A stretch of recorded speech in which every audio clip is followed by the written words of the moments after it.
All of us will remember the 2002 fire season.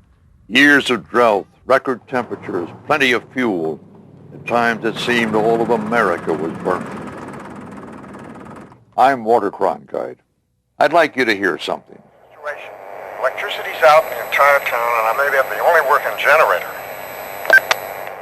QSL loud and clear. Do you have any priority messages? They're just two average guys who saw the need and volunteered. All the other stations, please stand by. They're radio hams, amateurs, giving of their own time and spending their own money, trying to help out when and where America needs it most. Not just at wildfires, but at earthquakes, hurricanes, tornadoes. Just one tornado now, the other one died. At floods, at any disaster. Hams belonging to amateur radio's emergency groups were called out on September 11th when America came under attack.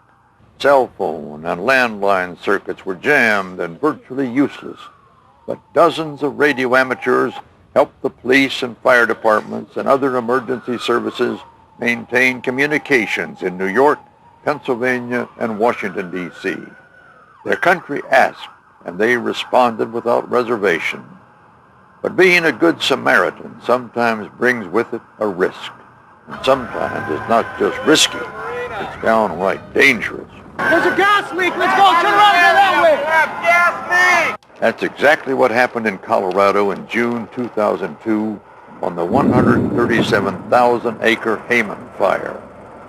This is rural America out here. You can't always rely on a cell phone and when you need help. It looks like the wind shifted back to the west and or northwest, and it's moving the fire back in this direction.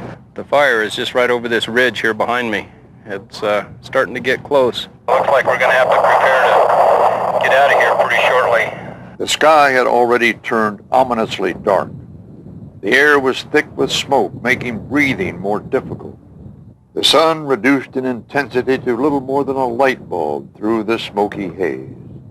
The wind, increasing in speed, began blowing the fire toward the volunteers.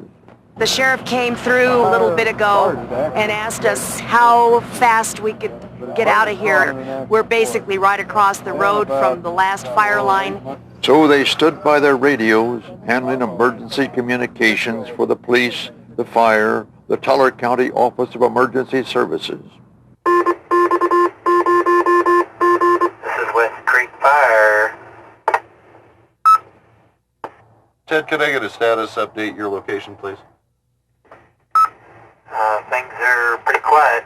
Firefighters should be coming in for supper before long. The role of amateur radio operators in this particular event has been very significant. We've provided a lot of communication capability. We're in an area where it's difficult to communicate.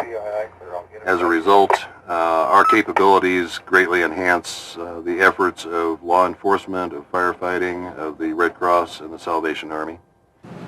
It takes a lot of cheeseburgers to fight a forest fire. Here you go, sir. Okay. Got it? Thank you. In the end, there was a break in the weather. The winds changed, and all of the emergency workers, the firefighters, the police, the radio amateurs, handling the communications, all of them were safe. This is WG0N. I'll be coming back to the command center. You know, we call them radio amateurs, but their skill levels are anything but amateur. These are people who in any other realm would be called professionals. They're the people who know how to put the pieces together, know how to build the networks, know how to get information from one place to another when every other system has failed.